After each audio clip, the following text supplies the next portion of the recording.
شروع اللہ کے نام سے جو بڑا مہربان نہایت رحم والا ہے۔ پیارے دوستوں، قوم عاد اور قوم سمود دنیا کی تاریخ میں دو ایسی قومیں گزری ہیں جن کو اللہ تبارک و تعالیٰ نے بے پناہ طاقت اور بے پناہ قوت سے نوازا تھا۔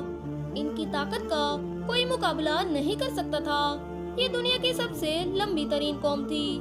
ان کے جیسی قوم نہ ان سے پہلے آئی اور نہ ہی ان کے بعد اللہ تبارک و تعالیٰ نے ان کے جیسی کسی قوم کو پیدا فرمایا۔ پیارے دوستوں، قوم عاد دنیا کی سب سے پہلی طاقتور ترین قوم تھی۔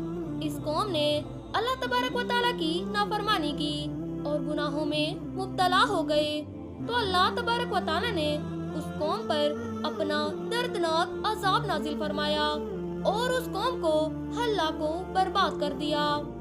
اس طرح قوم عاد کی ہلاکت کے بعد ایک اور قوم وجود میں آئی جس کو قوم سمود کہا جاتا ہے۔ قوم سمود قوم عاد کی نسل میں ہی تھی اور یہ دنیا کی دوسری طاقتور ترین قوم تھی۔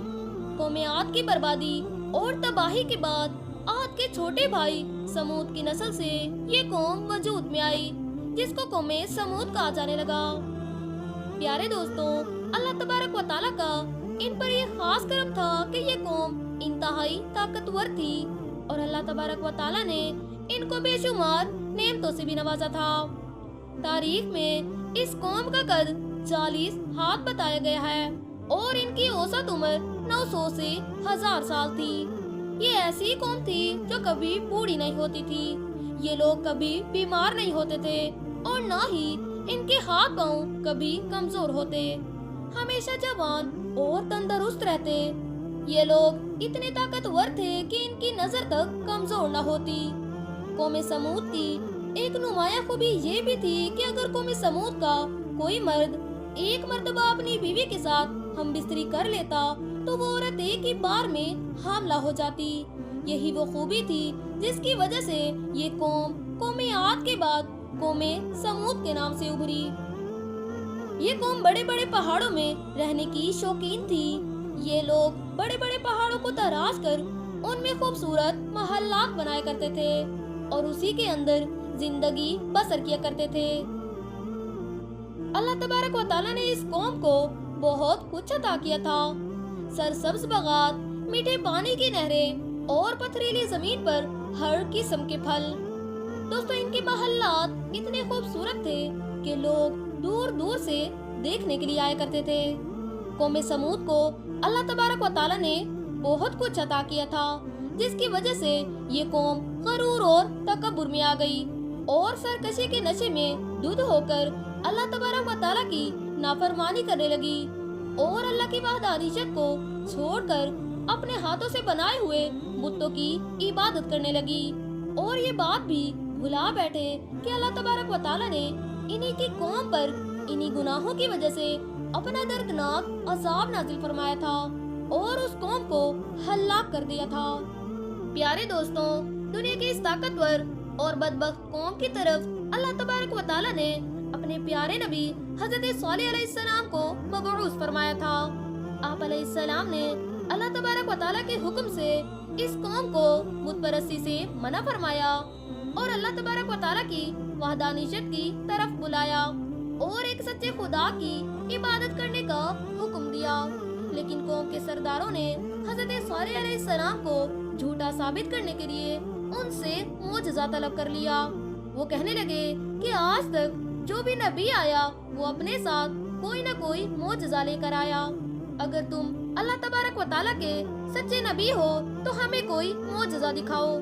چنانچہ حضرت صالح علیہ السلام نے ان سے پوچھا کہ آپ کون سا معجزہ دیکھنا چاہتے ہو؟ تو اس قوم کے سردار کہنے لگے کہ سامنے جو پہاڑ ہے اس میں سے ایک ایسی اونٹنی نکل کر آئے جو گاہ بنو اور آتے ہی بچے کو جنم دے دے اور ہم سب کے لیے دودھ دے۔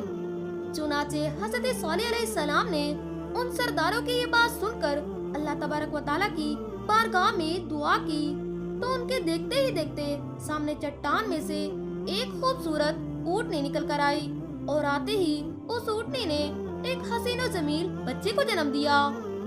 उस वक्त उस ऊँटनी ने इतना दूध दिया कि सब ने जी भर कर पी लिया। इसके बावजूद भी दूध वाफिर मिकदार में मौजूद था।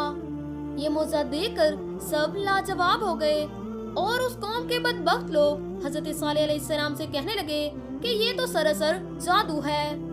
इस तरह से उन्होंने ये मौजूद देखने के बावजूद भी आप अलैहिस्सलाम पर ईमान लाने से इनकार कर दिया और उसी तरह अपने कुफ्र और शिर्क पर अड़े रहे।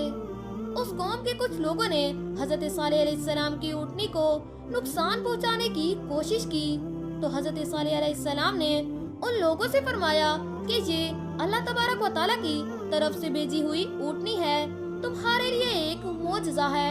तुम इस ऊँटनी को अल्लाह की जमीन पर छोड़ दो और इसे किसी किस्म का नुकसान मत पहुंचाओ, वरना अल्लाह का दर्दनाक अजाब तुम्हें पकड़ लेगा।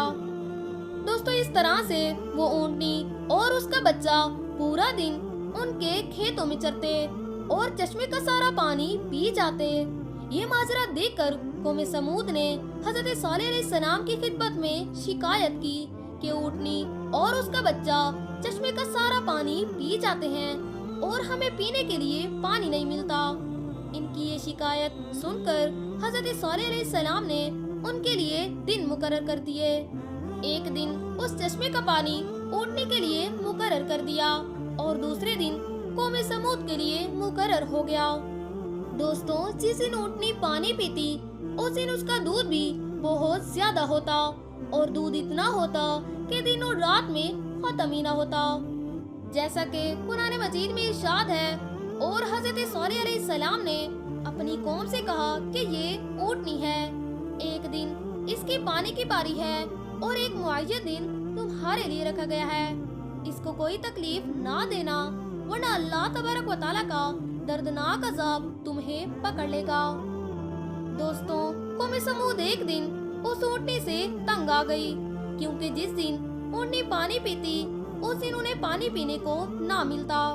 कौम समूद के एक ताकतवर सरदार की बीवी, जिसकी दो खूबसूरत बेटियां थीं, उस औरत ने हजरत सालेह अलैहिस्सलाम के बेटे को लालच दिया कि अगर तुम अपने घर में मौजूद ऊँटनी को रात के अंधेरे में कत्ल कर दो तो मैं अपनी दोनों बेटियां इनाम के तौर पर तुम्हें दे दूंगी। चुनाचे हजरत सालेह अलैहिस्सलाम की औलाद नेक थी, इसलिए वो इस औरत के उस जाल में ना फंसे। उसके बाद उस औरत ने ये ऐलान कर दिया कि जो भी शख्स हजरत सालेह अलैहिस्सलाम की उस ऊँटनी को कत्ल करेगा, मैं अपनी दोनों कवारी बेटियों का निकाह उनके साथ कर दूंगी। दोस्तों, उस औरत का ये ऐलान सुनते ही उस कौम के दो नौजवान, जिनका नाम मुसत्ता इब्ने दहर और किदार बिन सालिफ था, उन दोनों बदबख्तों ने मिलकर उसी रात हजरत सालेह अलैहिस्सलाम की ऊँटनी को बेरहमी से कत्ल कर दिया। इस तरह से उसको कत्ल करने के बाद कौम समूद हजरत सालेह अलैहिस्सलाम से कहने लगी कि अगर तुम अल्लाह तबारक व तआला के सच्चे रसूल हो तो हम पर वो अजाब ले आओ जिससे तुम हमें डराते हो। हजरत सालेह अलैहिस्सलाम ऊँटनी के कत्ल होने की खबर सुनकर बेहद परेशान हो गए और ज़ारो कत्तार रोने लगे। उस ऊँटनी को कत्ल करने के बाद उन बदबख्तों ने हजरत सालेह अलैहिस्सलाम को कत्ल करने का मंसूबा बनाया। जिस तरह कुरान मजीद में इरशाद होता है, आखिरकार उन्होंने ऊँटनी को कत्ल कर दिया और अपने परवरदिगार के हुक्म से सरकशी की और कहने लगे कि जिस चीज से तुम हमें डराते हो, अगर तुम अल्लाह के सच्चे रसूल हो तो अजाब को हम पर ले आओ। जैसे ही उन्होंने ऊँटनी को कत्ल किया और अपनी सरकशियों में बढ़ते रहे और खुद ही अल्लाह तबारक व तआला के अजाब को तलब कर लिया, तो हजरत सालेह अलैहिस्सलाम कौम समूद से फरमाने लगे कि अब अल्लाह तबारक व तआला के अजाब से तुम्हें कोई नहीं बचा सकता। हजरत सालेह अलैहिस्सलाम की ये बात सुनकर उस कौम के 9 बदबख्त अफराद ने ये इरादा किया कि अब हजरत सालेह अलैहिस्सलाम को यकीनन कत्ल कर दिया जाए। चुनाचे ये 9 अफराद एक पहाड़ के पीछे छुपकर हजरत सालेह अलैहिस्सलाम का इंतजार करने लगे, मगर अल्लाह की हिकमत ऐसी हुई कि उसी रात उन 9 अफराद पर अल्लाह तबारक व तआला ने पत्थरों का अजाब नाजिल फरमा दिया, जिसकी वजह से वो 9 के 9 अफराद हलाक हो गए। सुबह कौम समूद ने उन 9 अफराद को हलाक हुए देखा, मगर फिर भी अपनी सरकशी से बाज ना आई और उसी तरह खुद परस्ती में मुब्तला रही। इस तरह जब वो अपने गुनाहों से बाज ना आए तो हजरत सॉलेह अलैहिस्सलाम ने फरमाया कि तुम्हारे पास सिर्फ 3 दिन बाकी हैं, जितनी चाहे ऐशो इशरत कर लो। 3 दिन के बाद अल्लाह तबारक व तआला का दर्दनाक अज़ाब तुम्हारा मुंतज़िर है। जिस तरह के कुरान मजीद में इरशाद होता है कि जब उन्होंने उस ऊँटनी को कत्ल कर दिया तो हजरत सॉलेह अलैहिस्सलाम ने अपनी कौम से कहा कि 3 दिन अपने घरों में फायदा उठा लो और ये वादा झूठा नहीं। इस तरह जब आप अलैहिस्सलाम ने अपनी कौम को अल्लाह तबारक व तआला के दर्दनाक अजाब की खबर दी तो उस कौम के बेशरम लोगों ने हजरत सॉलेह अलैहिस्सलाम का मजाक उड़ाना शुरू कर दिया और कहने लगे कि आप ही बता दें कि हम ये 3 दिन शराब में गुजारें या शब्बाब में गुजारें। तो हजरत सॉलेह अलैहिस्सलाम फरमाने लगे कि पहले दिन तुम्हारे चेहरों का रंग जर्द हो जाएगा, दूसरे दिन तुम्हारे चेहरे का रंग सुर्ख हो जाएगा और तीसरे दिन तुम्हारे चेहरे सियाह हो जाएंगे और चौथे दिन अल्लाह तबारक व तआला का दर्दनाक अजाब तुम पर मुसल्लत हो जाएगा। मगर हजरत सॉलेह अलैहिस्सलाम की कौम पर इस बात का कोई असर न हुआ और उसी तरह अपने गुनाहों में मुब्तला रही और अल्लाह तबारक व तआला की नाफरमानियां करती रही। फिर हजरत सॉलेह अलैहिस्सलाम के हुक्म के मुताबिक तीसरे दिन ऐसा ही हुआ कि उनके चेहरे सियाह हो गए। अपने सियाह चेहरों को देखकर वो कौम डरने लगी और एक दूसरे से कहने लगी कि ना जाने कौन सा दर्दनाक अजाब हम पर नाजिल होने वाला है।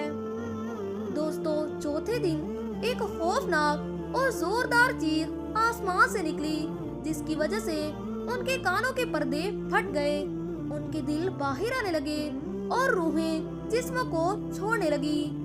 फिर चंद ही लम्हों में वो लोग जहाँ जहाँ मौजूद थे वहीं अपनी जगह पर ऊंधे मुंह गिर गए और तड़प तड़प कर सब हलाक हो गए।